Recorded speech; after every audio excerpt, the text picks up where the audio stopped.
Good morning.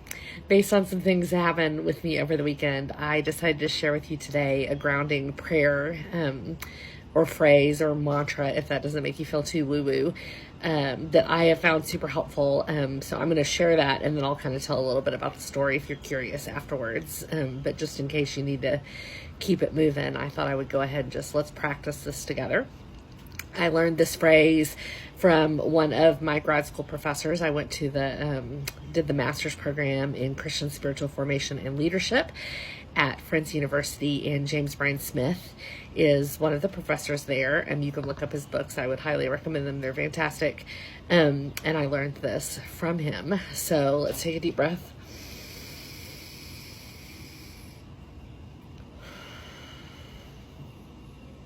Grounding breath.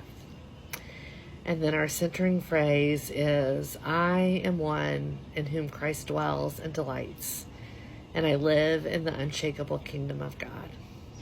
The kingdom is not in trouble, and neither am I.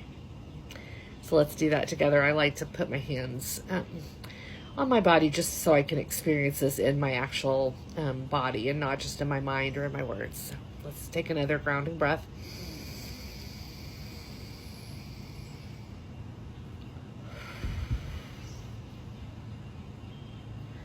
I am one in whom Christ dwells and delights, and I live in the unshakable kingdom of God. The kingdom is not in trouble, and neither am I. Let's do one more time. I am one in whom Christ dwells and delights, and I live in the unshakable kingdom of God.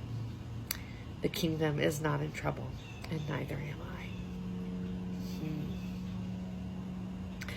I. I find that so settling.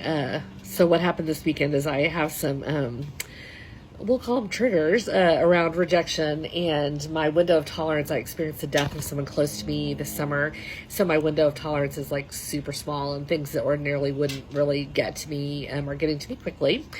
And I live in a house of teenagers, and so triggers galore. And I know better than to look to teenagers or my own children for acceptance. That's not, like, my job is to offer them acceptance. I'm not looking to them for my well-being or acceptance in the world. I know better than that. But every once in a while, something happens, and there I am. I was just flooded with emotion, and lots of stuff from my past was coming up.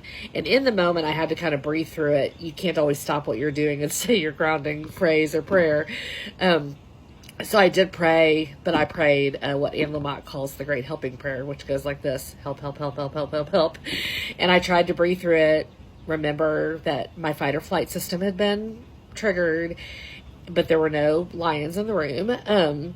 But then later, I sat down and I just reminded myself that I am fully accepted by God, and that is where I look for my acceptance. And that what happened is not a mandate on my relationship with that kid or on me or on anything. And then I just sat with myself and prayed that phrase, that I am one in whom Christ dwells and delights, and I live in the unshakable kingdom of God. And I felt my nervous system calming down. So I'm practicing that daily right now, because I know that my window, my tolerance level is just really small, and my need for a reminder of that truth is really big. So I hope that that's helpful to you too. And now go live.